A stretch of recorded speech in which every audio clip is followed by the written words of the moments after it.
నేను మీతో ముందుగా చెప్పినట్లుగా ప్రకటన గ్రంథం బైబిల్ గ్రంథంలో ఉన్నటువంటి పుస్తకాలన్నిటిలో ఒక కష్టమైనటువంటి పుస్తకం అని చెప్పాను. But let me tell you, when I studied and understood, I understand that it's not a difficult book, it is comparatively a easy book.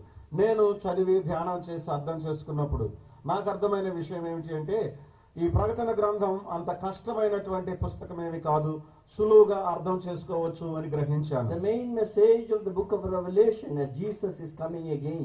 ప్రకటన గ్రంథం యొక్క ముఖ్యమైనటువంటి ఉద్దేశం ఏమిటి అంటే ప్రభు అయినటువంటి యేసుక్రీస్తు వారు మరలా వస్తూ ఉన్నాడు. He is going to come to rule upon this earth for the 1000 years. 1000 సంవత్సరాలు భూమి మీద పరిపాలన చేయడానికి ఆయన రానై ఉన్నాడు. He will remove all the unwanted elements or the evil elements from this world. ఈ లోకములో ఉన్నటువంటి దుష్ట శక్తులను అనవసరమైనటువంటి వాటన్నిటిని కూడా ఆయన తీసివేసేవాడుగా ఉన్నాడు. He will establish his righteous kingdom upon this earth. ఈ భూమి మీద ఆయన నీతి పరిపాలనను స్థాపిస్తాడు. And he will rule the earth from 1000 years from Jerusalem. యెరూషలేములో నుండి ఆయన 1000 సంవత్సరములు పరిపాలన చేస్తాడు. That is the main message from the book of Revelation. ప్రకటన గ్రంథంలో ఉన్న ప్రాధాన్యత కలిగిన ప్రాముఖ్యమైనటువంటి సందేశం అది. As it is promised that those who read and hear this word will be blessed. మనం దేవుని యొక్క వాక్యంలో చూసినప్పుడు ఇవ్వబడిన వాగ్దానం ఏమిటి అంటే ఈ సంగతులను చూచి విని వాటిని గ్రహించి గైకొని వాడు ధన్యుడు అని చూసాము. As we are going to study, definitely God will bless us. మనం ధ్యానం చేయబోతూ ఉండగా ఖచ్చితంగా దేవుడు మనల్ని దీవిస్తాడు. So for today's study we will briefly read few verses, then I will briefly tell you what we studied earlier. ఈ దినం ధ్యానం కొరకు కొన్ని వచనాలు క్లుప్తంగా మనం చదివి ఈ దిన ఉదయకాలంలో మేమైతే ధ్యానం చేసాము ఆ సంగతులు క్లుప్తంగా ముందుగా తెలియజేస్తాను. We have completed around 5 chapters. 5 అధ్యాయాలు మేము పూర్తి చేశాము. So we will read chapter 6 verse 1 and 2 in the beginning. ప్రారంభంలో 6వ అధ్యాయం 1-2 వచనాలు మనం చదువుదాం. ఆ గొర్రె పిల్ల ఆ 7 ముద్రలలో మొదటి దాన్ని విప్పినప్పుడు నేను చూడగా ఆ 4 జీవులలో ఒకటి రమ్ము అని ఉరుము వంటి స్వరముతో చెప్పుట వింటిని. మరియు నేను చూడగా ఇదిగో ఒక తెల్లని గుర్రము కనబడెను. దాని మీద ఒకడు విల్లు పట్టుకుని కూర్చుండి ఉండెను. అతనికి ఒక కిరీటం ఇయ్యబడెను. అతడు జయించుటకు బయలు వెళ్ళెను. May the Lord bless the reading of the scriptural portions. లేఖనములలో చదవబడిన వాక్య భాగాన్ని ప్రభు దీవించి ఆశీర్వదించును గాక. What we studied yesterday and this afternoon, I will briefly tell you. నిన్నటి దినాన ఈ మధ్యాహ్న కాలాన మేము ఏ సంగతులు అయితే ధ్యానం చేశామో వాటిని క్లుప్తంగా మీకు తెలియజేస్తాను. Then we will continue in detail about the next chapter 6 onwards. తరువాత 6వ అధ్యాయంలో ఉన్నటువంటి సంగతులు వివరణాత్మకంగా మనం ధ్యానం చేద్దాం, ఆలోచన చేద్దాం. Yesterday we saw that the book of Revelation is divided into 3 major portions. నిన్నటి దినాన మనం చూచాము ప్రకటన గ్రంథం 3 విభజనలుగా 3 భాగాలుగా విభజించబడింది. That division is based upon chapter 1 verse 19. 1వ అధ్యాయం 19వ వచనం పైన ఆధారం చేసుకొని ఈ యొక్క 3 భాగములుగా విభజించబడింది. The Lord is asking John to write what he had seen. దేవుడు యోహానును ఏదైతే చూచాడో వాటిని వ్రాయమని చెప్తూ ఉన్నాడు. And then he said that you write the things that are here at present. ప్రస్తుతం ఉన్నటువంటి సంగతులను గురించి కూడా నీవు వ్రాయము అని ప్రభువు చెప్పాడు. And the things that is going to happen. భవిష్యత్తులో జరగనైనటువంటి సంగతులను కూడా వ్రాయమని చెప్పాడు. So we have seen in chapter 1. కనుక మనం 1వ అధ్యాయంలో చూసాము John, he was in the island of Patmos. యోహాను పద్మాసు ద్వీపములో ఉన్నాడు. Because of the persecution he was there in the island of Patmos. కలిగినటువంటి హింసను బట్టి ఆయన పద్మాసు ద్వీపములో ఉన్నాడు. He was around 90-year-old. అప్పుడు ఆయన వయస్సు 90 సంవత్సరాలు. Jesus Christ appeared to him and revealed the various truths to him. ప్రభువైనటువంటి యేసుక్రీస్తు వారు ఆయనకు ప్రత్యక్షమై నానా విధమైన సత్యములను యోహానునకు బయలుపరిచాడు. That truths were not revealed earlier. ఆ సత్యాలు ముందుగా బయలుపరచబడలేదు. So at the end God decided to reveal the things that is going to happen in the future. ముగింపులో భవిష్యత్తులో జరగనైనటువంటి సంగతులను దేవుడు బయలుపరచాలనుకున్నాడు. So in chapter 1 he saw the glory of Lord Jesus Christ. 1వ అధ్యాయంలో ఆయన ప్రభువైన యేసుక్రీస్తు వారి యొక్క మహిమను చూచాడు. Who is moving in the midst of the churches. ఆయన సంఘముల మధ్య సంచరిస్తున్నవాడు. And holding 7 stars in his hand. ఆయన తన కుడి చేతిలో 7 నక్షత్రములను పట్టుకొని ఉన్నాడు. Giving an assurance to you you and me that we are safe in the hands of God. మనం దేవుని యొక్క చేతిలో సురక్షితముగా ఉన్నాము అనేటువంటి నిశ్చయతను తద్వారా ఆయన మనకి ఇస్తూ ఉన్నాడు. Nobody can pluck us from the hands of Lord Jesus ప్రభువైన Christ. యేసుక్రీస్తు వారి యొక్క చేతిలో నుండి మనల్ని ఎవరు కూడా అపహరింపలేరు. Bible says that your name and my name is engraved in his hand. Bible గ్రంథం చెప్తుంది ఆయన యొక్క చేతిలో నీ పేరు నా పేరు చెక్కబడి ఉన్నాయి. Oh, what a safety place we are. మనకెంత సురక్షితమైనటువంటి స్థలం ఉన్నది, అందులో మనం ఉన్నాము. Even though in this world we have troubles and tribulations and problems. ఈ యొక్క లోకములో మనకు అభ్యంతరాలు, శ్రమలు, కష్టాలు ఉన్నప్పటికీ కూడా Nothing happens in our life without the knowledge of Lord Jesus Christ. ప్రభువైనటువంటి యేసుక్రీస్తు వారికి తెలియకుండా మన జీవితంలో ఏది కూడా జరగదు. He is with us. ఆయన మనతో ఉన్నాడు. Psalm 23 verse 4 says, though we walk through the valley of the shadow of death, we need not to fear evil. 23వ కీర్తన 4వ వచనంలో మనం చదివినట్లుగా గాఢాంధకారపు లోయలో సంచరించను మనం ఏ విధమైన అపాయం మనకు భయపడవలసిన అవసరం లేదు. He is in the midst of us. His presence is there with us. ఆయన మన మధ్యలో ఉన్నాడు, మన మధ్యలో ఆయన సన్నిధి ఉన్నది. Praise the Lord. దేవునికి స్తోత్రం. So chapter 1 speaks about the assurance that God has given to John. 1వ అధ్యాయములో దేవుడు యోహానుకి ఇచ్చినటువంటి నిశ్చయతను మనం చదువుతాం. He was writing the glory of Lord Jesus Christ in that chapter 1. 1వ అధ్యాయములో ప్రభువైన యేసుక్రీస్తు వారి యొక్క మహిమను గురించి ఆయన వ్రాస్తున్నాడు. Chapter 2 and 3, 2వ అధ్యాయం 3వ అధ్యాయం he is talking about the spiritual state of the 7 churches of Asia Minor. చిన్న ఆసియాలో ఉన్నటువంటి 7 సంఘముల యొక్క స్థితిగతులను ఆయన 2-3 అధ్యాయాల్లో వ్రాస్తున్నాడు. Some are very good spiritually, కొన్ని సంఘాలు ఆత్మీయంగా చాలా మంచి స్థితిలో ఉన్నాయి. but some are facing a lot of spiritual problems. అయితే కొన్ని సంఘాలు అయితే చాలా ఆత్మీయమైనటువంటి సమస్యలను ఎదుర్కొంటూ ఉన్నాయి. He was rebuking them, those who are making mistakes, తప్పులు చేస్తున్నటువంటి వారిని ఆయన గద్దిస్తూ ఉన్నాడు. and told them, you repent and come back. ఆయన దేవుడు వారి ప్రభువారితో చెప్పాడు, మీరు మారు మనసు పొంది తిరిగి నా యొద్దకు There are రమ్మన్నాడు. 2 churches he is not rebuking, he is not any accusation against them. 2 సంఘాలకు ప్రభు ఏ విధమైనటువంటి గద్దింపు లేదు, ఏ విధమైనటువంటి ఫిర్యాదు కూడా సంఘాల మీద లేదు. One is a Smyrna which is passing through the tribulations. ఒక సంఘం శ్రమలలో గుండా వెళుతున్నటువంటి స్ఫురణ సంఘము, He is comforting them. ఆయన ఆ సంఘాన్ని ఆదరిస్తున్నాడు. The second church is the Philadelphia, 2వ సంఘం ఫిలదెల్ఫియా సంఘం.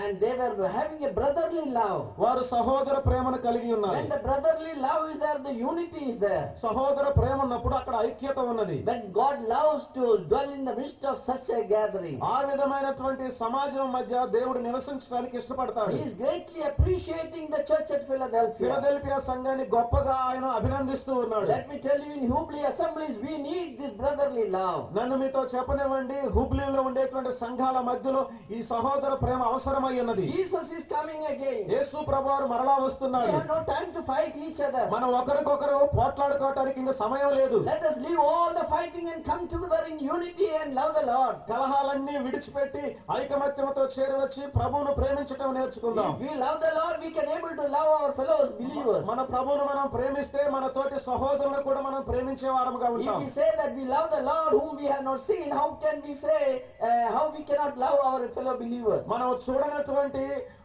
మనం చూచినటువంటి సహోదరులను మనం ప్రేమించకపోతే చూడని ప్రభువును మనం ఎలాగ ప్రేమిస్తాం? So let us love our fellow believers. కనుక మన సహా విశ్వాసులను ప్రేమించే వారముగా ఉందాం. The church of Philadelphia is speaking about that. దానిని గురించి ఫిలదెల్ఫియా సంఘం మాట్లాడుతుంది. So there we see the spiritual state of the 7 churches in chapter 2 and 3. 2-3 అధ్యాయాలలో 7 సంఘాల యొక్క ఆత్మీయ స్థితిగతులను మనం చూస్తాం. This is what we studied yesterday. నిన్నటి దినాన ఈ సంగతులు మనం ధ్యానం చేశాం. Now this afternoon we were considering chapter 4 and 5. ఈ మధ్యాహ్న కాలంలో 4వ అధ్యాయం 5వ అధ్యాయాన్ని మనం ఆలోచన చేశాం. And we see in chapter 4 there is a vision of heaven.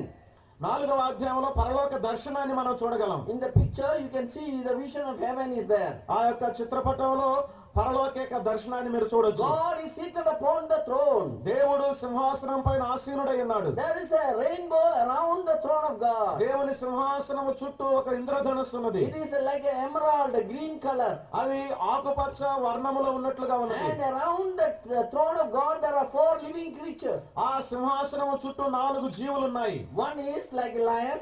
ఒక జీవి సింహము వంటిది. The second is like an ox. రెండవది ఎద్దు వంటి జీవి. The third is like a man. మూడవది మానవుని వంటి జీవి, And the fourth is like an eagle. నాలుగవది పక్షిరాజు గ్రద్ద వంటి జీవి. So they are flying with the 6 wings and worshipping God. వారు 6 రెక్కలతో ఎగురుతూ దేవుని ఆరాధిస్తూ ఉన్నారు. Around the throne of God we see the 24 elders are there.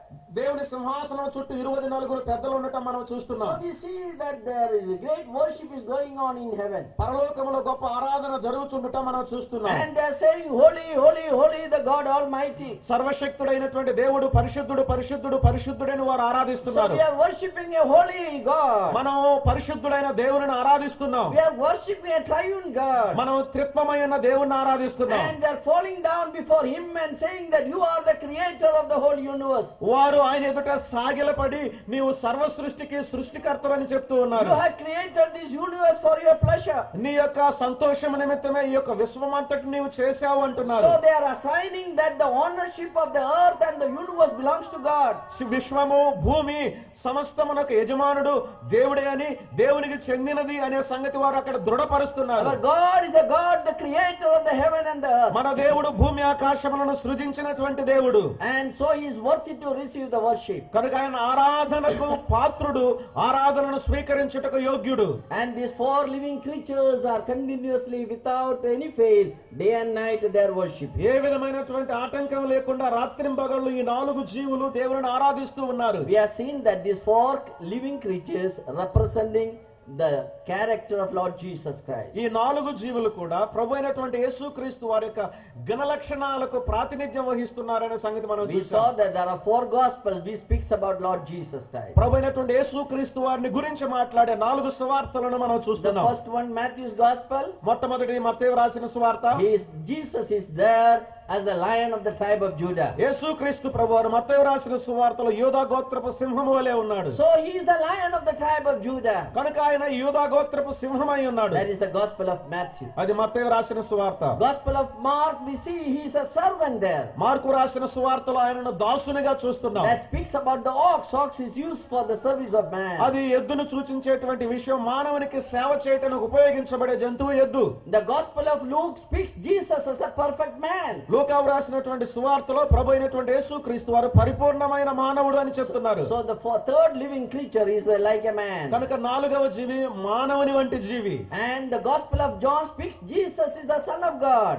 యోహాను రాసినటువంటి సువార్త యేసుక్రీస్తు ప్రభువారు దేవుని కుమారుడు అని చెప్తున్నాడు. Eagle is a bird that flies very high. పక్షిరాజు అన్ని పక్షుల కంటే కూడా ఎత్తైన స్థలములలో ఎగిరే పక్షి. So Jesus is one who came from above. కనుక యేసుక్రీస్తు ప్రభువారు పైనుండి వచ్చినవాడు. So the living creature who is looking like the eagle is representing the John's gospel. పక్షిరాజు వలె కనబడేటువంటి ఆ యొక్క జీవి యోహాను రాసినటువంటి సువార్తకు ప్రతినిధిగా ఉన్నది. As I told you, look, go to heaven, everything is like speaking about Lord Jesus Christ. నేను మీతో చెప్పినట్లుగా పరలోకానికి మనం వెళ్ళినట్లయితే అందులో ఉండేవన్నీ కూడా ప్రభువైన యేసుక్రీస్తు వారిని గురించి మాట్లాడుచున్నాయి. Chapter 4 speaking about the worship that is going on in heaven. 4వ అధ్యాయంలో పరలోకములో జరుగుతున్నటువంటి ఆరాధనను గురించి Even చెప్పబడుతుంది. the 24 elders are falling down and casting their crown and worshiping him. 24 పెద్దలు కూడా తమ యొక్క కిరీటములను దేవుని ఎదుటకు పారవేసి దేవుని ఆరాధిస్తూ ఉన్నారు. Yes, we should give the best thing to God when we worship him. కనుక మనం ఆరాధించేటప్పుడు దేవునికి శ్రేష్టమైన వాటిని మనం ఇవ్వాలి. There are 2 reasons why we should worship the living God. సజీవుడైన దేవుని ఆరాధించడానికి 2 కారణాలు ఉన్నాయి మనకు. Number 1, he is the creator of the earth and the heaven.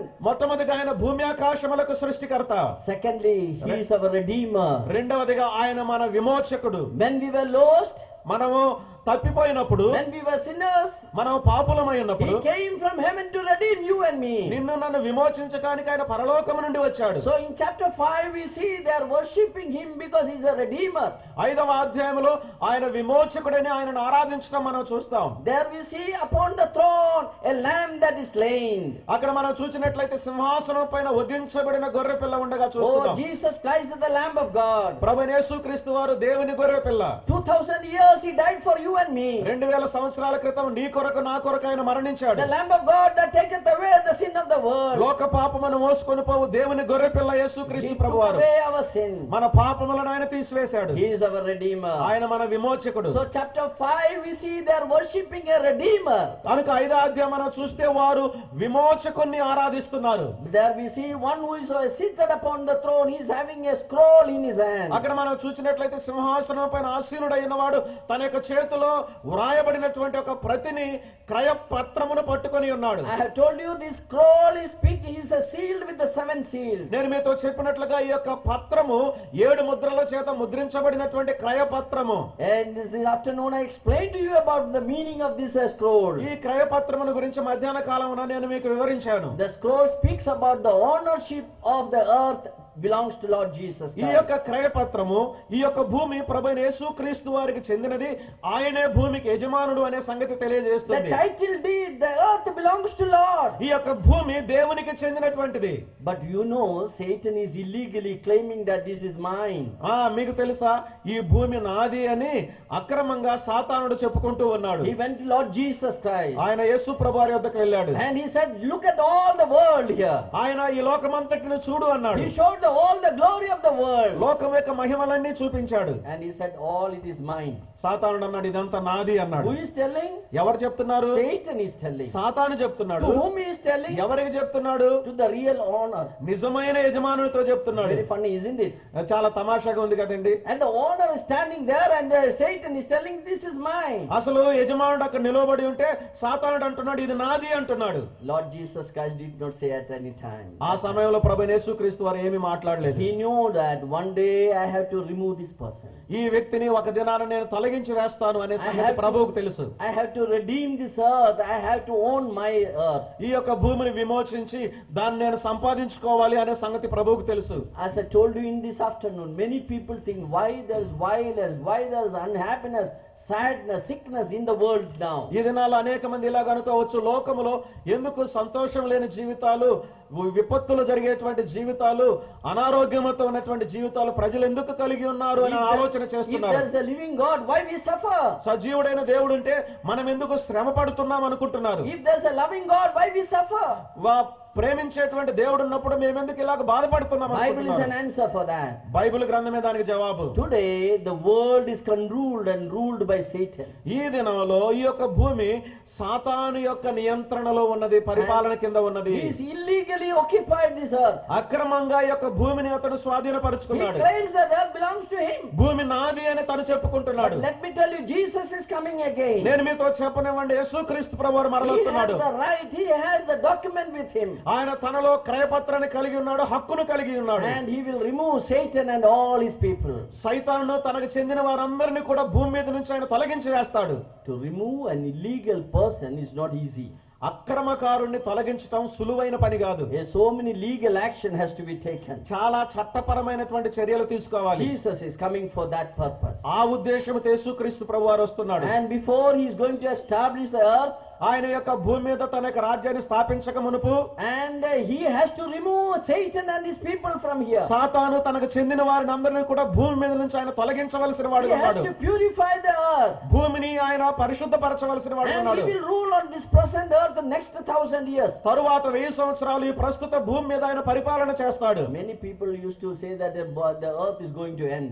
అనేక మంది ఇదనలా చెప్పే విషయం ఏంటంటే భూమికి ముగింపు వచ్చేసింది, అంతమైపోతుందని. Let me tell you, this world is not going to end at least for the next 1007 years. రానున్న 1007 సంవత్సరాల వరకు ఈ యొక్క భూమి కూడా అంతము కాదు అని నేను మీతో చెప్తూ But ఉన్నాను. the earth cannot continue in the same state. అయితే ఇదే విధమైన పరిస్థితిలో భూమి కొనసాగదు. The atmosphere has to change. వాతావరణం మారిపోవాలి. And everything that is bad thing has to change. ఏవేవైతే చెడ్డవి ఉన్నాయో అవన్నీ కూడా మారిపోవాలి. But this world will continue. అయితే ఈ లోకం అయితే కొనసాగుతుంది. And changes will be brought by Lord Jesus Christ. ప్రభువైనటువంటి యేసుక్రీస్తు వారి ద్వారా మార్పులు వస్తాయి. So don't get afraid that the whole world is going to end. కనుక భూమి అంతా కూడా అంతమైపోతుందని మీరేం భయపడవద్దు. Jesus is coming. యేసు ప్రభువారు వస్తున్నాడు. He will remove all this Satan and his people. సాతాను తన వారిని అందరినీ కూడా ఆయన తీసి తొలగించి వేస్తాడు. As I told you, it is not easy thing. నేను మీతో చెప్పినట్లుగా అది సులువైన విషయం కాదు. Legal action has to be taken for an illegal occupant. ఒక అక్రమకారునికి విషయంలో చట్టబద్ధమైనటువంటి చర్యలు తీసుకోవాలి. judgment of God will come upon this earth. ఈ భూమి మీదకి దేవుని యొక్క తీర్పు వస్తుంది. Severe judgment is going to come. తీవ్రమైన తీర్పు వస్తుంది. Bible says there are 3 series of judgment that is going to come. Bible గ్రంథం చెప్తుంది 3 వరుస తీర్పులు భూమి మీదకి వస్తాయి. Please note down. దయచేసి రాసుకోండి. The major portion of the book of Revelation is dealing with these 3 judgments. ప్రకటన గ్రంథంలో ఉండేటువంటి ఎక్కువ భాగం ఈ 3 తీర్పులను గురించి వ్యవహరిస్తుంది. Chapter 6 to 19 we read about these judgments. 6వ అధ్యాయం నుండి 19వ అధ్యాయం వరకు ఈ తీర్పులను గురించి మనం చదవగలం. And the major portion of the Revelation is covering these judgments. ప్రకటన గ్రంథంలో నుండి ఎక్కువ భాగం ఈ యొక్క తీర్పులను గురించి చెప్తూ ఉంది. Jesus is the one who is going to judge the world. ప్రభువైనటువంటి యేసుక్రీస్తు వారు ఈ యొక్క లోకమునకు తీర్పు తీర్చేవాడు. Now what are 3 judgments? ఆ 3 తీర్పులు ఏమిటి? Please note down that. దయచేసి రాసుకోండి. We will go into the details about it. వాటిని గురించిన వివరణలోనికి మనం వెళ్తాం. The first judgment is called the seal judgment. మొట్టమొదటి యొక్క తీర్పు ముద్రల తీర్పు అని చెప్పబడుతుంది. In the chart you can see that 7 seal judgment. ఆ యొక్క పటములో మీరు చూడవచ్చు 7 ముద్రల తీర్పు. 7 seals were broken and judgment is coming upon this earth. 7 ముద్రలు విప్పబడతాయి. 7 తీర్పులు భూమి మీదకి వస్తాయి. Against the wicked ones. దుష్టులకు వ్యతిరేకంగా. Against the Satan and his people it is going to come. సాతానుకు తన ప్రజలకు విరోధముగా ఆ తీర్పులు వస్తాయి. 7 seal judgment. 7 ముద్రల తీర్పులు. That we see that chapter 6 and 6 1 to 8 we read that. ఆ సంగతులను 6వ అధ్యాయం 1 నుంచి 8వ వచనం వరకు మనం చదవగలం. The second series of judgment. ఆ యొక్క తీర్పులలో రెండవ తీర్పు ఏమిటంటే that is starting in chapter 8. 8వ అధ్యాయంలో ప్రారంభమవుతుంది. That is called the 7 trumpet judgment. 7 బూరల తీర్పు.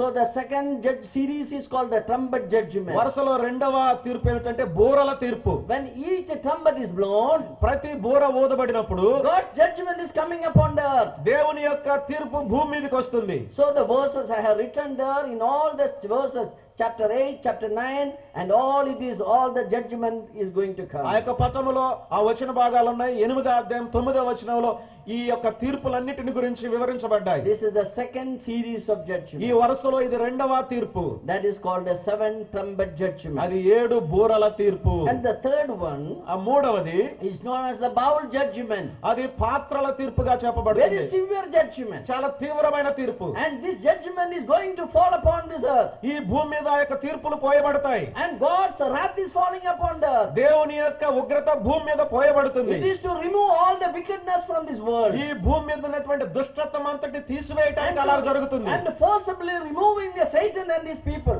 సాతాను తన యొక్క అనుచరులందరినీ కూడా తీసివేయబడడానికి జరుగుతుంది. At the end of the 7 bowl judgment, 7 ముద్రల తీర్పు యొక్క ముగింపులో Jesus Christ will come on the Mount of Olives. ప్రభువైన యేసుక్రీస్తు వారు ఒలీవల కొండ మీదకి He will వస్తాడు. come in glory. ఆయన మహిమలో వస్తాడు. And with a 2-edged sword he is coming. ఆయన రెండంచులు గల వాడి అయిన ఖడ్గముతో వస్తాడు. From his mouth a 2-edged sword will proceed. ఆయన నోటి నుండి రెండంచులు కలిగిన వాడి అయిన ఖడ్గము బయలువెడలుచున్నది. And when his feet will touch on the Mount of Olives, ఆయన పాదములు ఒలీవల కొండను తాకినప్పుడు the Mount of Olives will divide into 2. ఒలీవల కొండ 2 భాగాలుగా విడిపోతుంది. Lot of things are spoken in the Bible about that. దానిని గురించి బైబిల్ గ్రంథంలో అనేక సంగతులు చెప్పబడ్డాయి. That is called as the glorious appearance of Christ. అది ప్రభువైనటువంటి యేసుక్రీస్తు వారి యొక్క మహిమగల ప్రత్యక్షతగా చెప్పబడుతుంది. He is coming as the King of Kings and the Lord of Lords. ఆయన రాజులకు రాజుగా ప్రభువులకు ప్రభువుగా రానై He ఉన్నాడు. is coming to rule upon the earth. ఆయన భూమి మీద పరిపాలన చేయడానికి రానై ఉన్నాడు. And along with the church he is coming.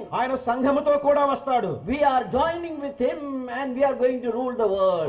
మనం ఆయనతో కూడా కలుసుకొని ప్రపంచాన్ని మనం పరిపాలన చేస్తాం. The first thing he is going to do, మొట్టమొదటిగా ఆయన చేసేది ఏమిటంటే he will bring an arrest warrant.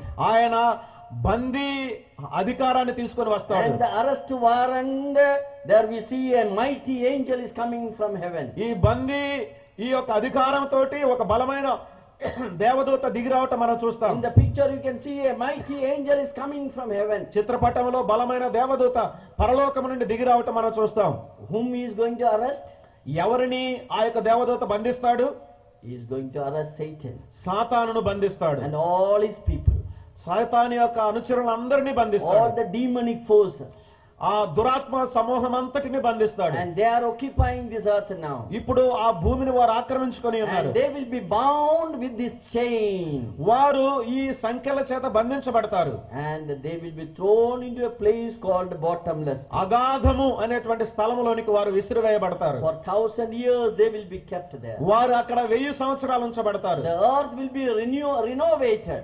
భూమి నూతన పరచబడుతుంది. The ecological system of the world will change. ప్రపంచం యొక్క భౌగోళిక పరిస్థితులన్నీ మారిపోతాయి. The whole earth will be like an air conditioned room. ఈ భూమి అంతయు కూడా సమతీష్ణ శీతోష్ణ గదివలే అయిపోతుంది. You cannot imagine what type of earth it is. ఈ భూమి ఏ విధమైనటువంటి భూమి మన ఊహకు కూడా అందదు. In the Bible lot of things are spoken about that earth.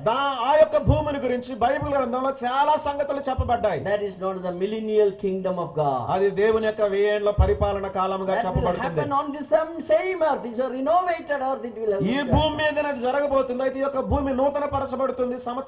శీతోష్ణ వాతావరణాన్ని కలిగి ఉంటుంది. That changes will occur.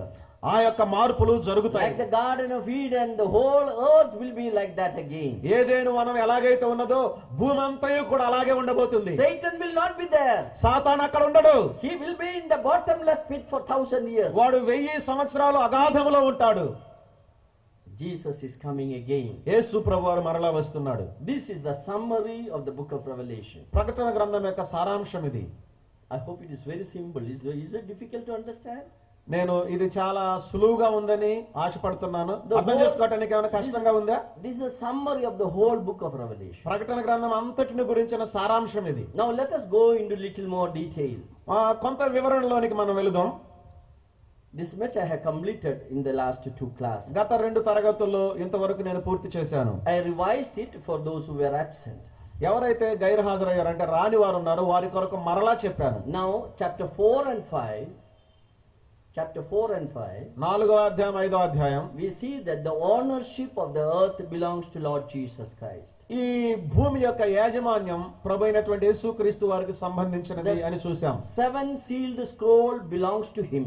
7 ముద్రలు కలిగినటువంటి ఆ యొక్క క్రయపత్రం యేసుక్రీస్తు ప్రభువారికి చెందినది. When he got the authority, he has to remove all the illegal occupants. ఎప్పుడైతే ఆయన అధికారాన్ని పొందుతాడో అక్రమంగా ఉన్న వారందరిని ఆయన అక్కడ నుంచి తొలగించి వేస్తాడు. As I told you, 3 series of judgment he has to pour. నేను మీతో చెప్పినట్లుగా 3 వరుస తీర్పులు భూమి మీద పోస్తాడు. Chapter 6 onwards, that judgment starts. 6వ అధ్యాయం నుంచి ఆ యొక్క తీర్పులు ఆరంభమవుతాయి. Now let me tell you, let me stop for a little bit time in this particular passage. ఈ ప్రత్యేకమైనటువంటి ఈ వాక్య భాగంలో కొంచెం సేపు ఆగి నన్ను చెప్పనివ్వండి. I want to draw your attention to some other passage in the Bible. Bible గ్రంథంలో ఇతర వాక్య భాగంలోని కూడా మీ దృష్టిని నేను తీసుకురావాలనుకుంటున్నాను. In the afternoon I told you, please read Matthew chapter 24.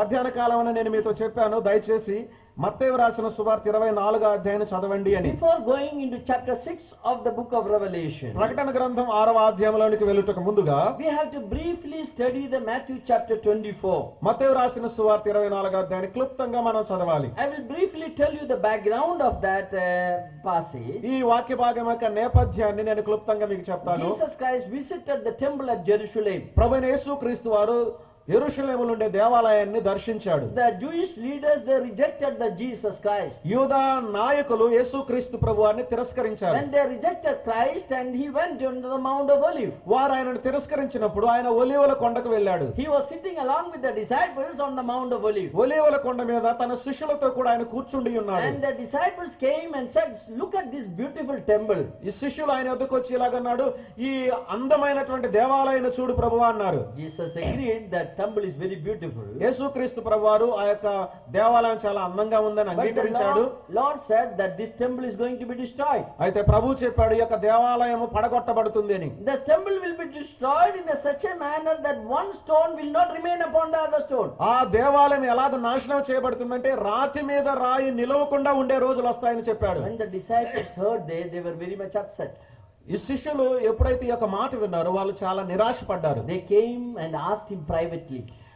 ఆంతరంగికంగా ప్రభు యొద్దకు వచ్చి వారు ఇలాగ అడిగారు, Lord, when that is going to happen? ప్రభువా ఇవి ఎప్పుడు జరుగుతాయి అని అడిగారు. This is one question. అది ఒక ప్రశ్న.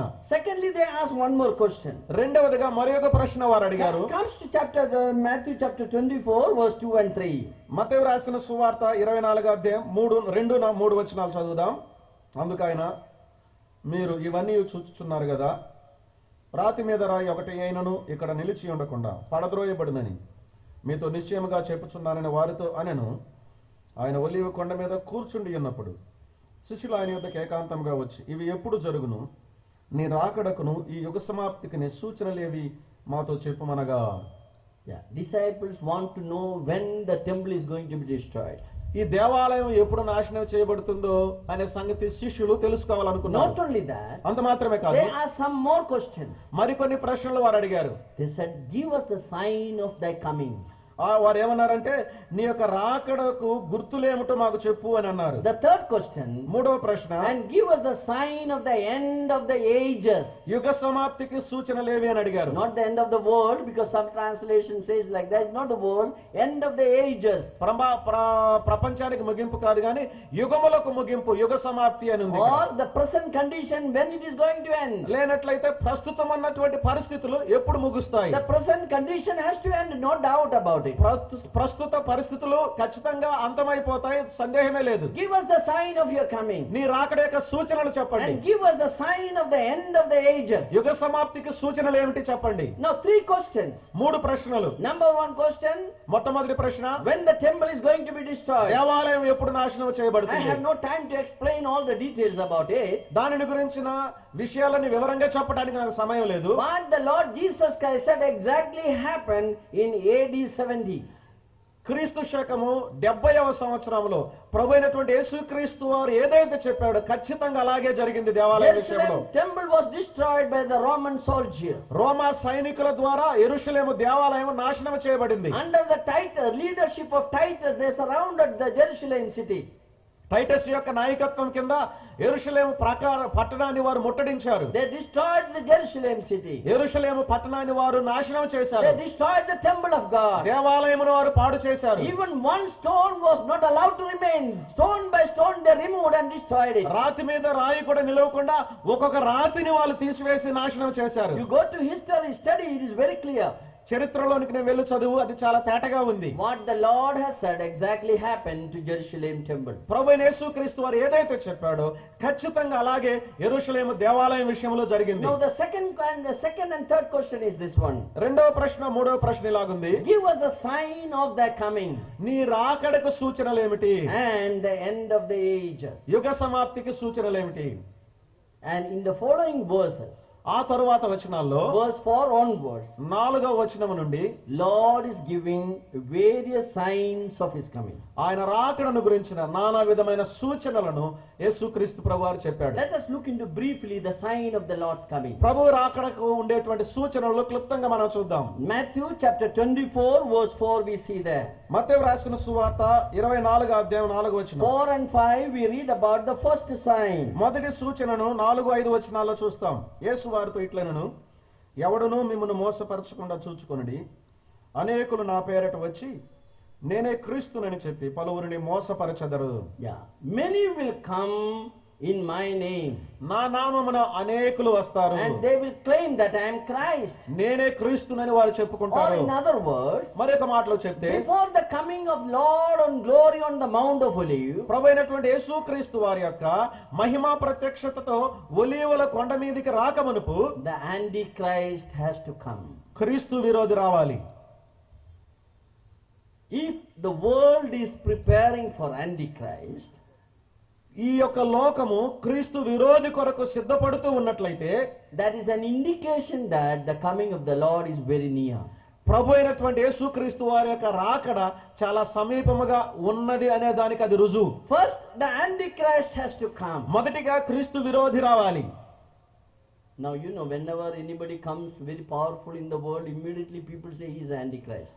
మనకు తెలుసు, ఈ యొక్క దినాలలో ఎవరైనా ఒక బలమైనటువంటి నాయకుడు ఈ ప్రపంచంలో లేచాడంటే అతనే క్రీస్తు విరోధి అని అంటున్నారు. Now Obama, when he became the president, everybody said Obama is Antichrist. Obama America అధ్యక్షుడైనప్పుడు అందరూ కూడా ఆయనే క్రీస్తు విరోధి అని అన్నారు. Now we know that he is not the Antichrist. అతడు క్రీస్తు విరోధి కాదని మనకు తెలుసు. And now the next president we are waiting, and they are saying that he is also going to be తర్వాత Antichrist. వచ్చేటువంటి అధ్యక్షుడు ఎవరు ఆయన కోసం ఎదురు చూస్తున్నారు, ఎవరైతే అవుతారో ఆయన క్రీస్తు విరోధి అని అనాలని ఉన్నారు. But I am sure that he will come, but we cannot point out who is this at present. క్రీస్తు విరోధి అయితే వస్తాడు, కానీ ప్రస్తుత కాలంలో ఎవరు అనేటువంటి సంగతి మనం చెప్పలేము. One thing is very sure. అయితే ఒక్క విషయం మాత్రం ఖచ్చితం. The political development in the world, ప్రపంచవ్యాప్తంగా జరుగుతున్నటువంటి రాజకీయ సంబంధమైనటువంటి అభివృద్ధి చూస్తే, the economic movements in the world, ప్రపంచంలో ఉండేటువంటి ఆర్థిక పరమైనటువంటి కదలికలు చూస్తుంటే, and the technological advancement in the world, ప్రపంచంలో జరుగుతున్న సాంకేతిక పరిజ్ఞానం యొక్క అభివృద్ధిని చూస్తే, and all are very clearly indicating that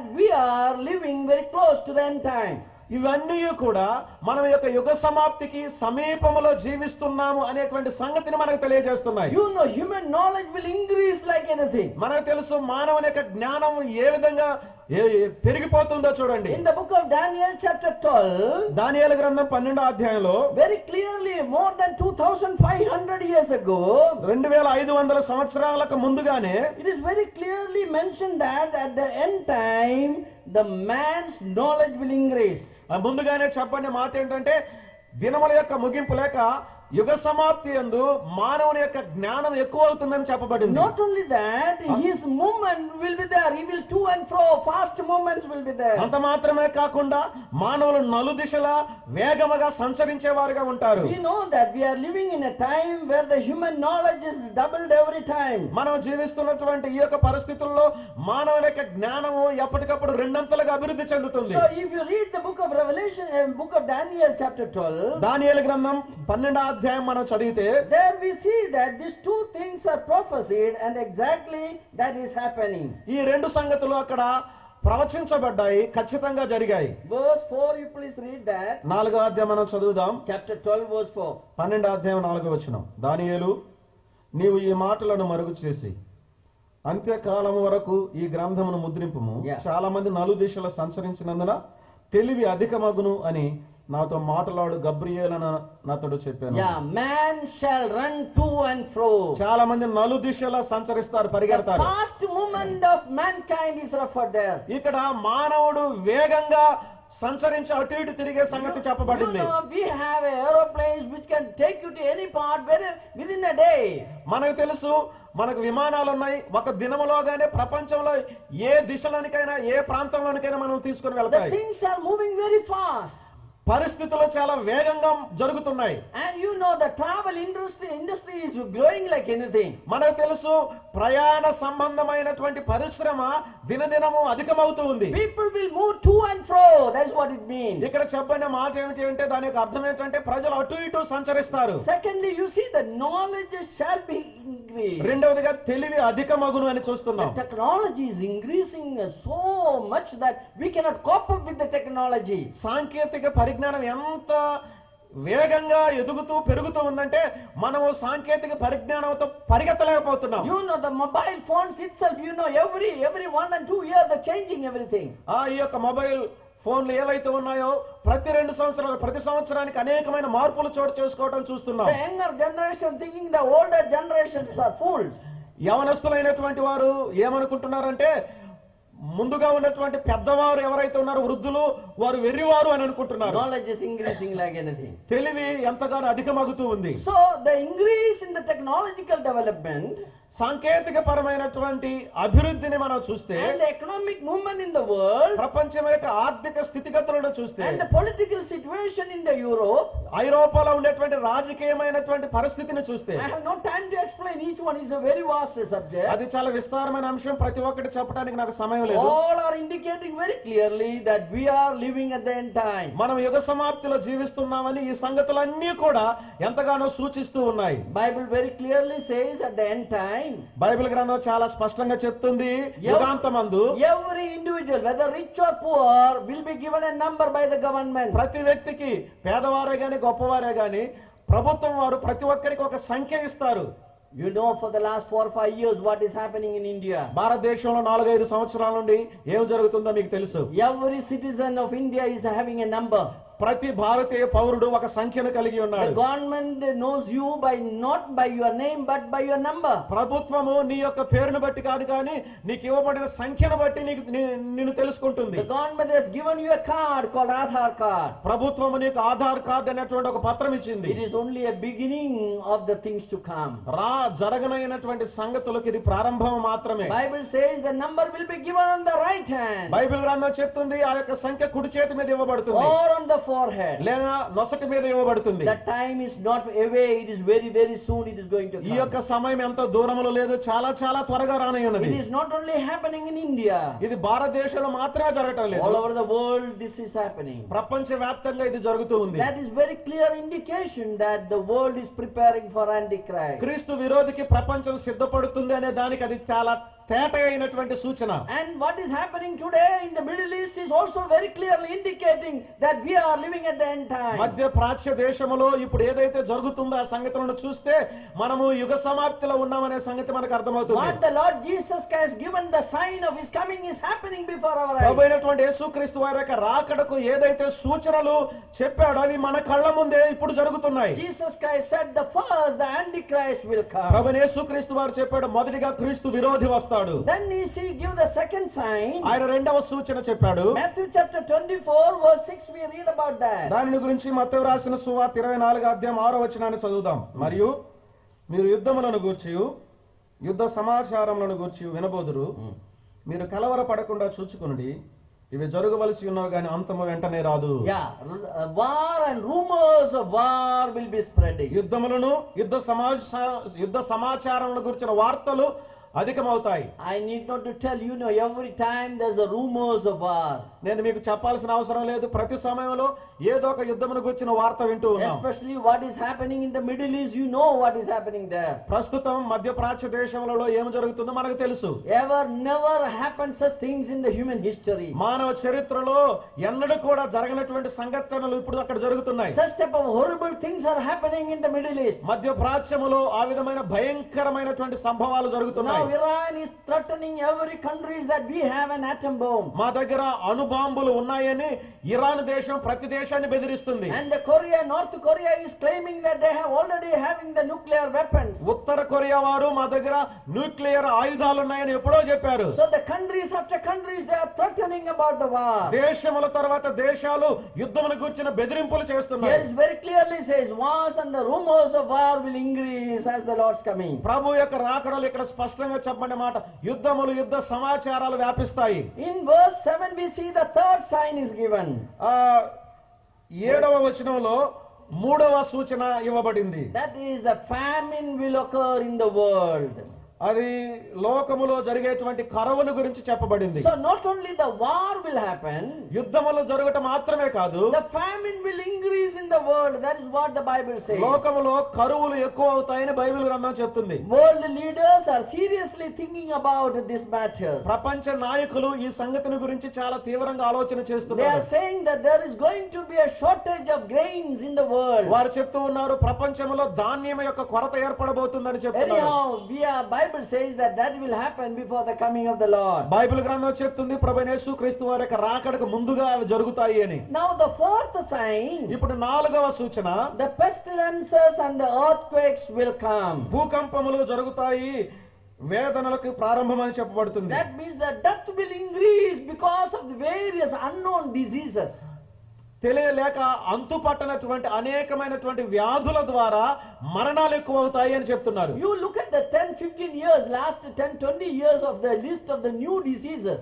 గత 15-20 సంవత్సరాల కాలంలో వచ్చినటువంటి క్రొత్త జబ్బులు రోగాలను గురించి చూడండి ఒకసారి. HIV and AIDS we never heard in our childhood. మనం బాల్య దశలో ఉన్నప్పుడు HIV అని లేక ఎయిడ్స్ వ్యాధిని గురించి ఎప్పుడు మనం వెళ్ళలేదు. The swine flu we never heard about it earlier. పంది జ్వరం స్వైన్ ఫ్లూ అనే దాని గురించి మనం ఎప్పుడు వినలేదు. And the bird flus we are there. పక్షి జ్వరం బర్డ్ ఫ్లూ గురించి ఎప్పుడు వినలేదు. Mad cow is there. Mad cow.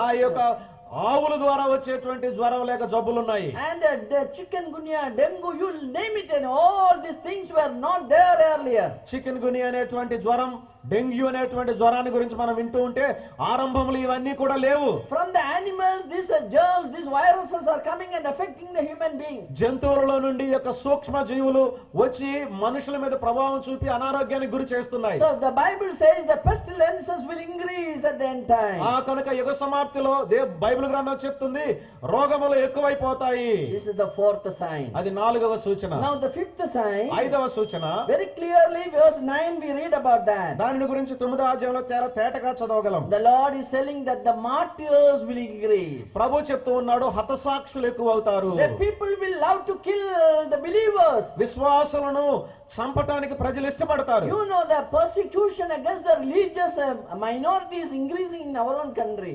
మన యొక్క దేశంలోనే మత సంబంధమైనటువంటి హింస ఎక్కువగా చెలరేగుతూ ఉంది.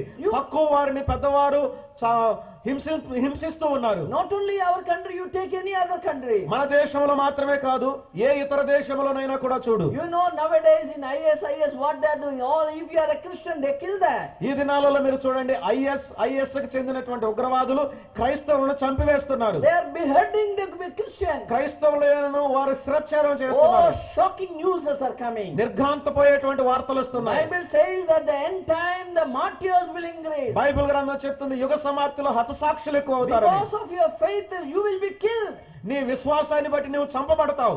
This is a sign given by the Lord for his coming. ఆయన రాకడలో ప్రభు అయినటువంటి యేసుక్రీస్తు వారు చెప్పబడినటువంటి సూచన ఇది. Matthew 24 verse 9. 24వ అధ్యాయం మత్తయి రాసిన సువార్త 9వ వచనం. Now not only that, అంత మాత్రమే కాదు, there are a lot of signs will appear in heaven, a lot of physical changes will occur in the world.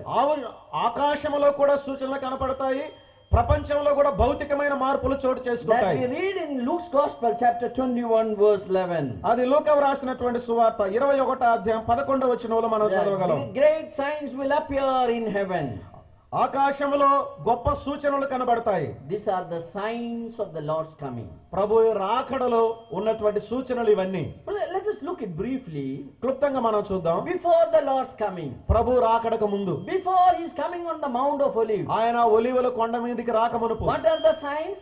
ఏ విధమైన సూచనలు? Look at that. వాటిని చూడండి. Number 1, మొట్టమొదటిది the Antichrist will come. క్రీస్తు విరోధి వస్తాడు. Number 2, రెండవది wars and rumors of war will be there. యుద్ధములు, యుద్ధ సమాచారాల గురించి వింటారు. Number 3, మూడవదిగా verse 7, famine is mentioned. 7వ వచనంలో లేక బైబిల్ తెలుగులో 8వ వచనంలో కరువు ప్రస్తావించబడింది. And fourth one, నాలుగవది death will there, pestilences and the earthquake, verse 7.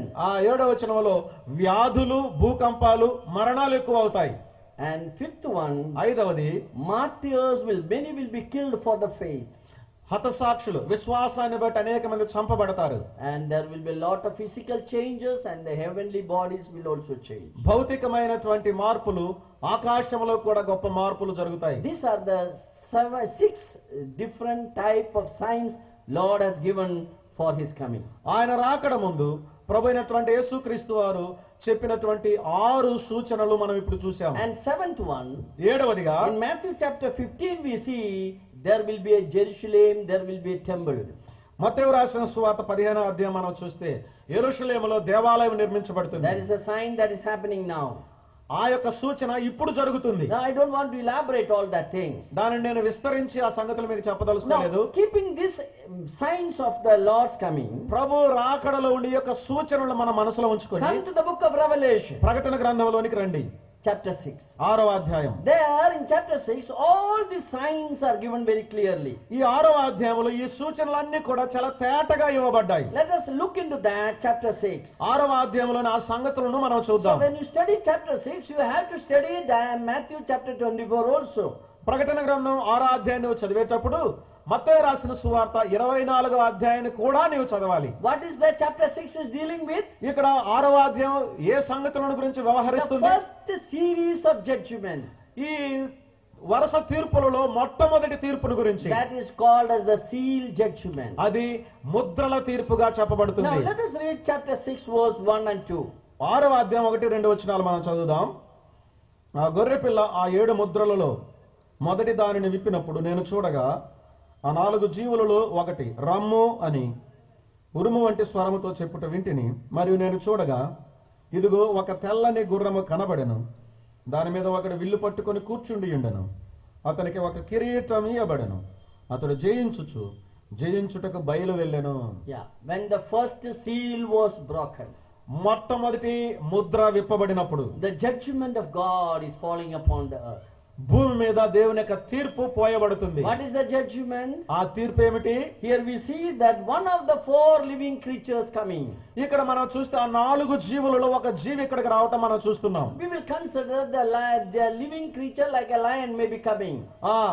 ఈ జీవులలో సింహం వంటి జీవి ఇక్కడికి వస్తుందని మనం ఆలోచన చేద్దాం. And that lion is telling, come, come, come. ఆ సింహము చెప్తుంది, రమ్ము రమ్ము రమ్ము. And there we see immediately there saw a man is coming on a white horse. అక్కడ వెంటనే మనం చూస్తాం ఒక వ్యక్తి తెల్లని గుర్రం మీద వస్తున్నాడు. Can you see a person coming on a white horse? ఆ తెల్లని గుర్రం మీద వస్తున్నటువంటి వ్యక్తిని మీరు చూస్తున్నారా? Who is that person? ఎవరా వ్యక్తి? Now what is this in his hand?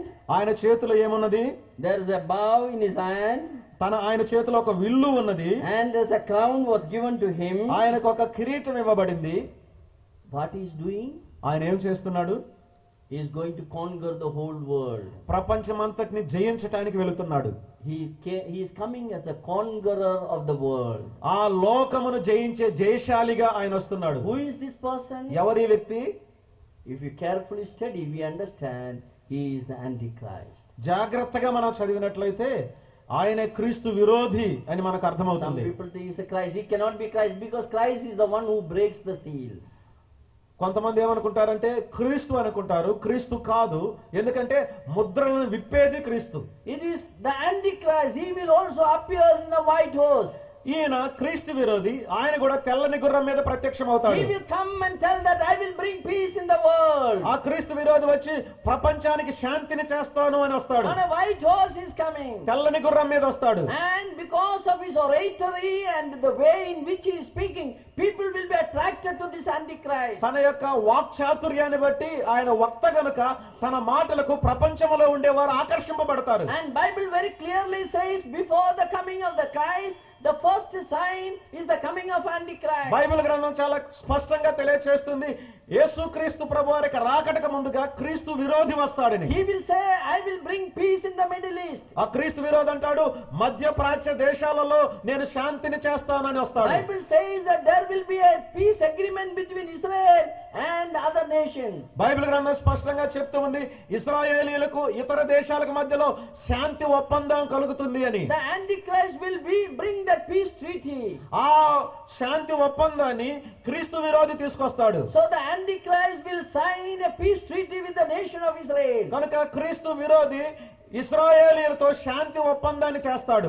That is the beginning of a period called the Great Tribulation in the Bible.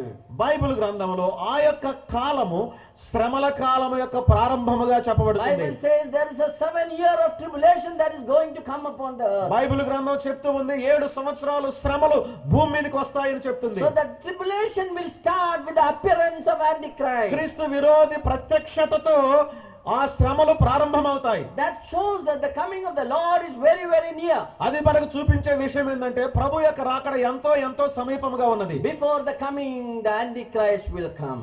ప్రభు రాకడకు ముందు క్రీస్తు విరోధి వస్తాడు. What is the second sign? రెండవ సూచన ఏమిటి? Wars and rumors of యుద్ధములు, యుద్ధ సమాచారములు. Now comes to verse 3 and 4. Revelation 6 verse 3 and 4. ప్రకటన గ్రంథం 6వ అధ్యాయం 3-4 వచనాలు. ఆయన రెండవ ముద్రను విప్పినప్పుడు రమ్ము అని రెండవ జీవి చెప్పుట వింటిని. అప్పుడు ఎర్రనిదైన వేరొక గుర్రము బయలు వెళ్ళెను. మనుషులు ఒకని ఒకడు చంపుకున్నట్లు భూలోకంలో సమాధానము లేకుండా చేయుటకు ఈ గుర్రం మీద కూర్చున్న వానికి అధికారం ఇయ్యబడెను. మరియు అతనికి ఒక పెద్ద ఖడ్గం ఇయ్యబడెను.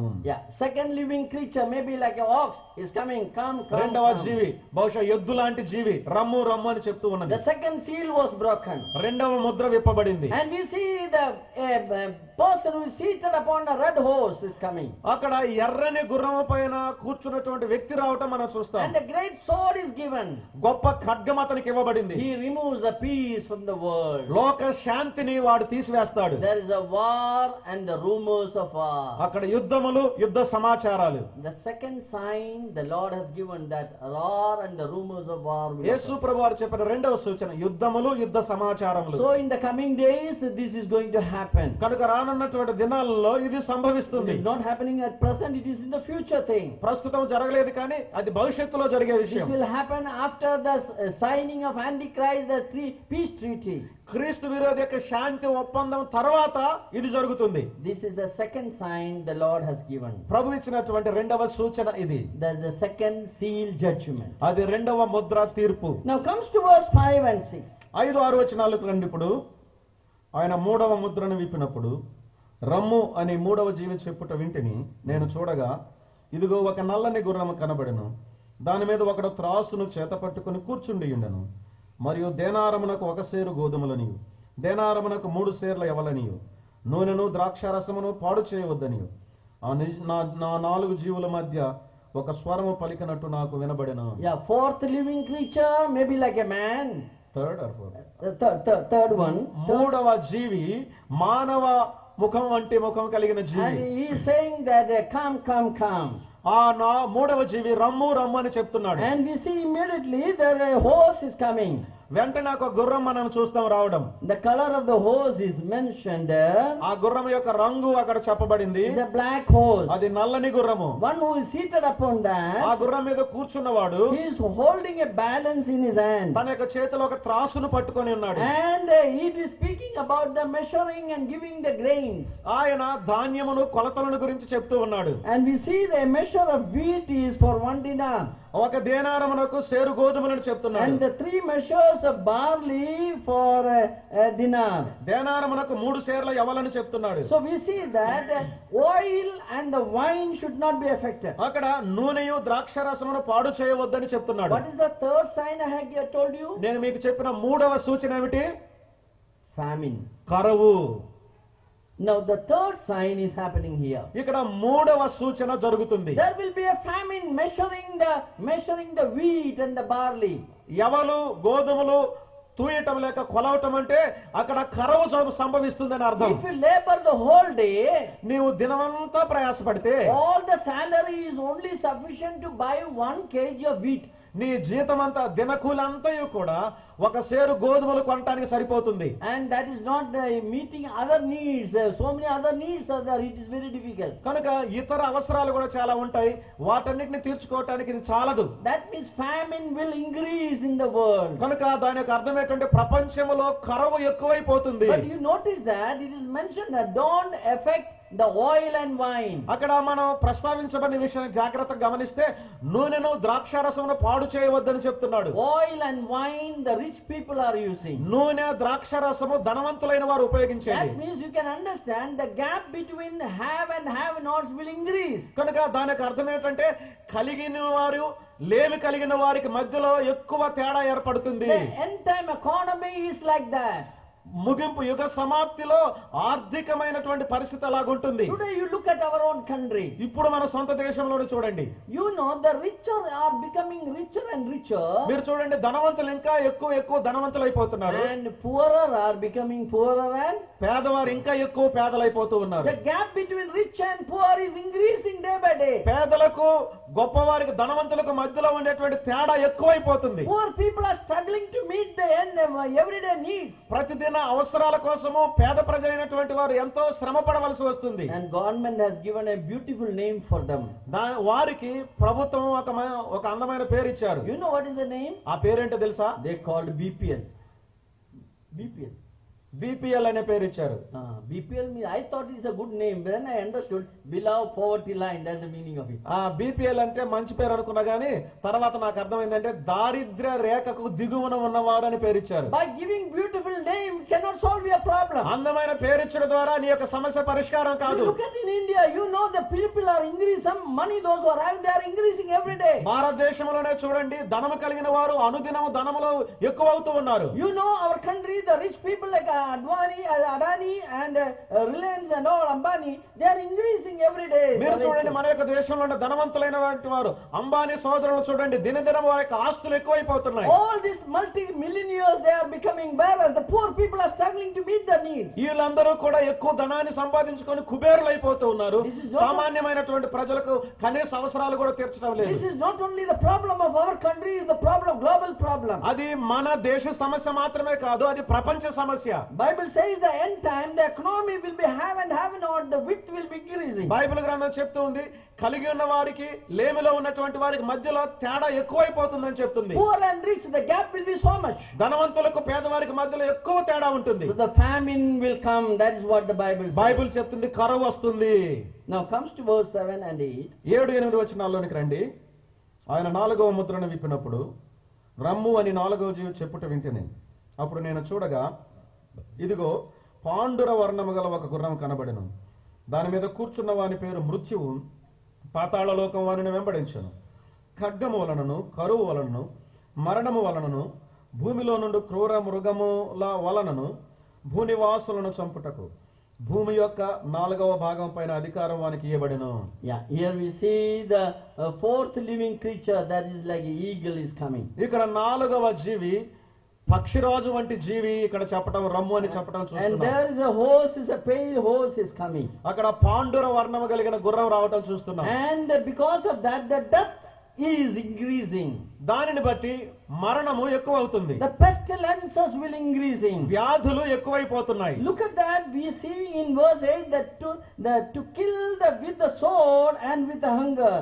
ఇక్కడ 8వ వచనంలో గనుక మనం చూస్తే ఖడ్గము వలనను కరువు వలనను మరణము వలనను అనే మాట You చూస్తున్నాం. know, nowadays what is happening? They are killing the believers with the sword. ఈ దినాలలో ఏం జరుగుతుందో మనకు తెలుసు, విశ్వాసులను ఖడ్గముతో చంపుతున్నారు. That is what is happening now in front of us. మన ఎదుటనే ఆ సంఘటనలు ఇప్పుడు జరుగుతున్నాయి. Not only that, the death will increase because of the beast of the earth which is అంత mentioned. మాత్రమే కాకుండా భూమిలోనున్న క్రూర మృగం వలన మరణములు ఎక్కువ అవుతున్నాయని As చెప్పబడుతుంది. I told you, the new diseases that is spreading among the human beings are coming from other animals. నేను మీతో చెప్పినట్లుగా ఇతర జంతువులలో నుండి మానవులలో అనేకమైనటువంటి వ్యాధులు, రోగాలు ప్రబలమవుతున్నాయి. So the death will increase because of that. దానిని బట్టి మరణాలు ఎక్కువ అవుతాయి.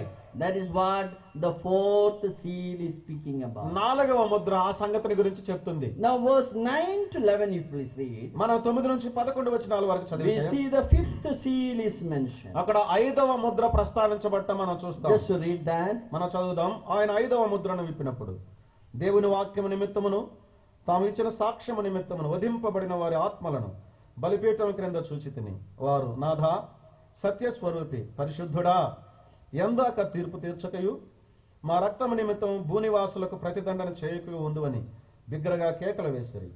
తెల్లని వస్త్రం వారిలో ప్రతివానికి ఇవ్వబడెను. మరియు వారి వలనే చంపబడబో వారి సహదాసుల యొక్కయు సహోదరుల యొక్కయు లెక్క పూర్తియగు వరకు ఇక కొంచెం కాలము విశ్రమింపవలనని వారితో చెప్పబడెను. Yeah, we see the fifth sign. The Lord has given that persecution, martyrs, many will be killed. ప్రభువైన యేసుక్రీస్తు వారు ఇచ్చిన 5వ సూచన మనం చూస్తూ ఉన్నాం. అదేమిటంటే హింస, హతసాక్షులు కావటం, అనేక మంది చంపబడటం. Here we see the fifth seal is mentioned. ఇక్కడ 5వ ముద్ర ప్రస్తావించబట్ట మనం And చూస్తున్నాం. when the fifth seal was broken, there was a martyrs, a huge number of martyrs there. 5వ ముద్ర ఇప్పబడినప్పుడు ఎక్కువ సంఖ్యలో హతసాక్షులు అయిపోయారు, ఎంతో మంది. Their heads, they were beheaded, their heads, they were killed by the sword. వారు ఖడ్గము చేత చంపబడి శిరచ్ఛేదం చేయబడ్డారు. And their spirit is seen under the huge altar there. అక్కడ ఒక పెద్ద బలిపీఠం కింద వారి యొక్క ఆత్మలను మనం చూడగలం. That is the fifth seal judgment we see. అది 5వ ముద్ర తీర్పుగా మనం They are చూస్తున్నాం. praying to the Lord, you judge them. ప్రభువుతో, దేవునితో వారు చెప్తూ, ప్రభువా నీవు లోకానికి తీర్పు The తీర్చంటున్నారు. Lord is saying, wait little more time, many more has to come. ప్రభు చెప్తున్నాడు, కొంతకాలం ఆగండి, ఇంకా అనేక మంది రావాలంటున్నాడు. And definitely God will judge those who are troubled God's people. కనుక ఎవరైతే దేవుని యొక్క ప్రజలను అభ్యంతరపరిచి వారిని కష్టపెట్టారో That is దేవుడు ఖచ్చితంగా వారికి తీర్పు That తీరుస్తాడు. is the fifth seal. అది 5వ Mudra. Now comes to the sixth seal. ఇప్పుడు 6వ ముద్రలోనికి రండి. What happens in verse 6, 12 and 13 you read. 12, 13 వచనాలు ఏం జరుగుతుందో చదువుదాం. ఆయన 6వ ముద్రను విప్పినప్పుడు నేను చూడగా పెద్ద భూకంపము కలిగెను, సూర్యుడు కంబళి వలె నలుపాయెను, చంద్రబింబం అంతయు రక్తవర్ణమాయను. పెద్ద గాలి చేత ఊగులాడు అంజూరపు చెట్టు నుండి అకాలపు కాయలు రాలినట్టు ఆకాశ నక్షత్రములు భూమి మీద రాలెను. Yeah, there we see there is a lot of changes occurs in the earth as well as in the heaven. భూమి మీదను అదే సమయంలో ఆకాశంలో అనేకమైనటువంటి మార్పులు జరగటం మనం చూస్తున్నాం. This is the sixth sign the Lord has given. ప్రభు ఇచ్చినటువంటి 6వ సూచన ఇది. And the stars, maybe shooting stars may fall upon this earth. ఈ నక్షత్రాలు భూమి మీద పడబోతూ ఉన్నాయి. And we see the judgment of God is coming one after the other. ఒకదాని తర్వాత ఒకటి దేవుని యొక్క తీర్పులు రావడం మనం చూస్తున్నాం. When the 6 seals are broken, each seal is bringing judgment upon this earth. 6 ముద్రలు విప్పబడినప్పుడు ప్రతి ముద్ర ద్వారా ఒక దేవుని తీర్పు భూమి మీదకి రావటం మనం చూస్తున్నాం. And how the people are going to respond? ప్రజలు ఎలాగూ దానికి స్పందిస్తారు? Look at verse 16. ఆ 16వ వచనాన్ని చదువుదాం. భూరాజులను 15-17 కలిసి ఉన్నాయి తెలుగు బైబిల్లో. భూరాజులను, ఘనులను, సహస్రాధిపతులను, ధనికులను, బలిష్ఠులను, ప్రతి దాసుడును, ప్రతి స్వతంత్రుడును కొండ గుహలలోను బండ సందులలోను దాగుకొని సింహాసనాసీనుడైన వాని యొక్క గొర్రెపిల్ల యొక్క ఉగ్రత మహాదినం వచ్చును. దానికి తాళ జాలిన వాడెవడు? మీరు మా మీద పడి ఆయన సన్నిధికిని గొర్రెపిల్ల ఉగ్రతకు మమ్మను మరుగు చేయడి అని పర్వతములతోను బండలతోను చెప్పుచున్నారు. Yeah, here say the hide us from the wrath of the lamb that was seated upon the throne. సింహాసనం పైన ఆసీనుడైన గొర్రెపిల్ల యొక్క ఉగ్రత నుంచి దాగుకోవటానికి ప్రయత్నం చేస్తారు. And says the great day of his wrath has come. ఆయన ఉగ్రత మహాదినం వచ్చినని చెప్తారు. So God's wrath is falling upon the earth. కనుక భూమి మీద దేవుని యొక్క ఉగ్రత పోయబడుతుంది. Before the coming of the Lord. ప్రభు యొక్క రాకడకు ముందు. Before he is coming on the Mount of Olives. ఆయన ఒలీవల కొండ మీదకి రాకమునుపు. The judgment of God will fall upon the earth. భూమి మీద దేవుని యొక్క తీర్పులు పోయబడతాయి. Let me conclude this meeting today. ఈ యొక్క కూడికను నన్ను ముగించనివ్వండి. We have seen the first series of judgment. మొదటి వరస తీర్పులు మనం చూచాం. But one thing I want to tell you. నేను మీతో ఒక విషయాన్ని చెప్పాలనుకుంటున్నాను. The true church will not be here during this time. నిజమైనటువంటి సంఘము ఈ యొక్క కాలములో భూమి మీద ఉండదు. The rapture of the church will take place. సంఘము ఎత్తబడుట అనేటువంటి సంభవం జరుగుతుంది. Before the Antichrist appears on the world scene. ఈ యొక్క ప్రపంచంలో క్రీస్తు విరోధి ప్రత్యక్షత కలగక మునుపు Things are moving towards that. అటువైపు పరిస్థితులన్నీ వెళుతున్నాయి. But before he appears in the world scene. అయితే ప్రపంచంలో క్రీస్తు విరోధి ప్రత్యక్షం కాక మునుపు Jesus Christ will come to take away his true church.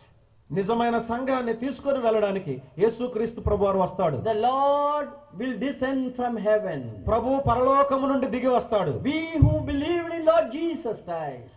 ప్రభు అయినటువంటి యేసుక్రీస్తునందు విశ్వాసం ఉంచినటువంటి నీవు నేను ascending up to meet the Lord in the air. ఆకాశ మండలంలో యేసు ప్రభువుని కలుసుకోవడానికి మనం వెళ్తాము. Those who are dead in Christ shall be raised first. క్రీస్తునందు మృతులైన వారు మొదట లేస్తారు. And you and me who believed in Lord Jesus Christ. ప్రభు అయిన యేసుక్రీస్తునందు విశ్వాసం ఉంచిన నీవు నేను We will be ascending along with them to meet the Lord in the air. వారితో కూడా ప్రభువుని ఎదుర్కోవడానికి ఆకాశ మండలమునకు కొనిపోబడతాం. That day is very very near. ఆ దినం చాలా చాలా సమీపముగా That ఉన్నది. can happen even today. ఈ దినమున కూడా అది జరగవచ్చు. Only after that all these things are going to happen. ఆ సంభవం తర్వాతనే ఈ సంగతులన్నీ కూడా జరుగుతాయి. Let me tell you one more thing. మీతో మరొక విషయాన్ని And చెప్పనండి. the things which is moving towards this happening, it shows that the rapture of the church is very very near. ఈ విషయాల వైపు పరిస్థితులన్నీ కూడా కదులుతూ సమీపిస్తూ ఉండగా సంఘము ఎత్తబడుట అనేటువంటి సంభవం మరెంతో సమీపముగా ఉన్నది. There are 2 stages of the Lord's coming. ప్రభు యొక్క రాకడలో 2 దశలు ఉన్నాయి. One is coming for the church. ఒకటి ఆయన సంఘం కోసం వస్తాడు. That can happen at any time. అది ఏ సమయమైనా జరగవచ్చు. The world won't understand that. ప్రపంచానికి లోకానికి అది అర్థం కాదు. Only the church will be taken away. సంఘం మాత్రమే కొనిపోబడుతుంది. The true church. నిజమైన సంఘం. True church means those who are really believed in Lord Jesus Christ. నిజమైన సంఘం అంటే నిజంగా ప్రభువైన యేసుక్రీస్తునందు విశ్వాసం They ఉంచిన వారు. belong to all many denominations. I am not talking denomination. Many denominations they are there. అనేక సంస్థలు అనేక సహవాసాలలో వారు ఉన్నారు. వాటిని గురించి నేను మాట్లాడటం If లేదు. you believe that Jesus died for your sins, నీ పాపముల కొరకు యేసుక్రీస్తు ప్రభువారు మరణించాడని నీవు నమ్మితే, and if you trust in him, ఆయన యందు నీ విశ్వాసం ఉంచితే, and you receive him in your heart ఆయన నీ హృదయములో స్వీకరిస్తే, as the Lord and Savior Savior ప్రభువుగా రక్షకునిగా అంగీకరిస్తే, and confess Jesus Christ, యేసుక్రీస్తు ప్రభు వారి నోటితో ఒప్పుకుంటే, definitely you are the child of God. ఖచ్చితంగా నీవు దేవుని బిడ్డవే. When Jesus comes, you will be taken away. యేసు ప్రభు వారు వచ్చినప్పుడు నీవు కొనిపోబడతావు. So you have to prepare for that coming. ఆ రాకడ కొరకు నీవు సిద్ధపడాలి. Are you going to be with him when he comes? ఆయన వచ్చినప్పుడు నీవు ఆయనతో కూడా ఉండబోతున్నావా? Two things are definite in our life. మన యొక్క జీవితంలో రెండు విషయాలు మాత్రం ఖచ్చితం. It is definite, ఇది ఖచ్చితం. but we don't know when it is going to happen. అవి ఎప్పుడు జరుగుతున్నాయో అది మాత్రం మనకు తెలియదు. Number one, మొట్టమొదటి, death is a reality. మరణం అనేది వాస్తవం. Everyone who is seated here, one day we will die. ఇక్కడ కూర్చున్న వారందరూ కూడా ఏదో ఒక దినాన మరణించాలి. Everyone, including me, everyone has to die. నాతో కూడా ప్రతి ఒక్కరూ మరణించాలి. If the Lord's coming is tardy, ప్రభు యొక్క రాకడ గనక ఆలస్యం అయితే, if the Lord comes, ప్రభు వస్తే we need not to die. మనం మరణించం. We will transform. మరణించవలసిన అవసరం లేదు, మార్పు చెందుతాం. Otherwise we will die. లేనట్లయితే మరణిస్తాం. But are you prepared for that? అయితే దాని కొరకు నీవు సిద్ధంగా ఉన్నావా? It can come at any time. అది ఏ సమయమందైనా Any moment జరగవచ్చు. it can happen. ఏ సమయంలోనైనా Tonight సంభవించవచ్చు. it can happen. ఈ రాత్రే జరగవచ్చు. But are you prepared that? అయితే నీవు దాని కొరకు If సిద్ధంగా you ఉన్నావా? die, where you are going? నీవు మరణిస్తే నీవు ఎక్కడికి వెళ్తావు? You have to think about it. దాని గురించి నీవు Are ఆలోచన you going to చేయాలి. heaven or hell? పరలోకానికి వెళ్తావు, నరకానికి వెళ్తావా? If you are believing in Lord Jesus Christ, నీవు ప్రభు యేసుక్రీస్తునందు విశ్వాసం ఉంచితే you will go to heaven. నీవు పరలోకానికి వెళ్తావు. The second thing that is going to happen రెండవది జరిగే విషయం ఏంటంటే, is that definitely Jesus is going to come. ఖచ్చితంగా యేసుక్రీస్తు ప్రభువారు వస్తాడు. If Jesus is coming today, ఈ దినాన యేసు ప్రభువారు are వస్తే you going to be with him? నీవు ఆయనతో కూడా ఉంటావా? Or are you going to be left out here on the earth? లేక భూమి మీదనే విడవబడే స్థితిలో ఉన్నావా? If you are left out, నీవు విడవబడితే you will pass through this tribulation. ఈ శ్రమలలో గుండా నీవు వెళతావు. This great tribulation you have to pass through. ఈ గొప్ప శ్రమలలో గుండా నీవు వెళ్ళాలి. Oh, that is a very sad thing. అది చాలా విచారకరమైన You విషయం. will be given the number on your hands, on your forehead. నీ యొక్క చేతి మీద, నీ యొక్క నొసటి మీద నీకు ఒక సంఖ్య And you ఇవ్వబడుతుంది. will be thrown eternally into the hellfire. నిత్య నరకాగ్ని గుండంలోనికి నీవు విసిరవేయబడతావు. Decide tonight. ఈ రాత్రి వేళ నిర్ణయించుకో. Think about Lord Jesus Christ. ప్రభువైన యేసుక్రీస్తు వారి గురించి ఆలోచించు. If you want to accept, you accept in you tonight, accept in you in your heart. ప్రభువును అంగీకరించాలనుకుంటే ఈ రాత్రి వేళ యేసు ప్రభు వారిని యొక్క జీవితంలో అంగీకరించు. We are here to counsel you. If you want to know more about it, you can come after the meeting. దాని గురించి నువ్వు ఇంకా ఎక్కువ తెలుసుకోవాలనుకుంటే నీకు ఆలోచన చెప్పడానికి మేము ఇక్కడ ఉన్నాం. కూడిక అయిపోయిన తర్వాత మమ్మల్ని కలుసుకోండి. I made it very clear the coming of the Lord is very near. ప్రభు యొక్క రాకడ చాలా సమీపంగా ఉన్నదనే విషయాన్ని మీ ఎదుట స్పష్టంగా చెప్పాను. Hours and hours I can explain and very clarify very clearly that the coming is very, very near. గంటల కొలది సంగతులను వివరిస్తూ ప్రభు యొక్క రాకడ సమీపంగా ఉన్నదని నేను మీకు చెప్పగలను. The world events one by one I can tell you and say that the Jesus is coming very soon. ప్రపంచ సంఘటనలు ఒకదాని తర్వాత ఒకటి చెప్పి యేసు ప్రభు యొక్క రాకడ సమీపంగా ఉన్నదని మీకు చెప్పగలను. Are you prepared for that? అయితే దాని కొరకు నీవు సిద్ధపడి ఉన్నావా? May this word speak to your heart. ఈ మాటలు నీ హృదయంతో మాట్లాడును గాక. And accept him as your personal savior. ఆయన నీ వ్యక్తిగతమైన రక్షకునిగా అంగీకరించు. If God willing, we will continue our study tomorrow. ప్రభు చిత్తమైతే రేపటి దినాన మన యొక్క ధ్యానాలను మనం కొనసాగించుతాం. May God bless you all. మిమ్మల్ని అందరినీ దేవుడు దీవించును గాక. May God bless this words to each of us. మనలో ప్రతి ఒక్కరికి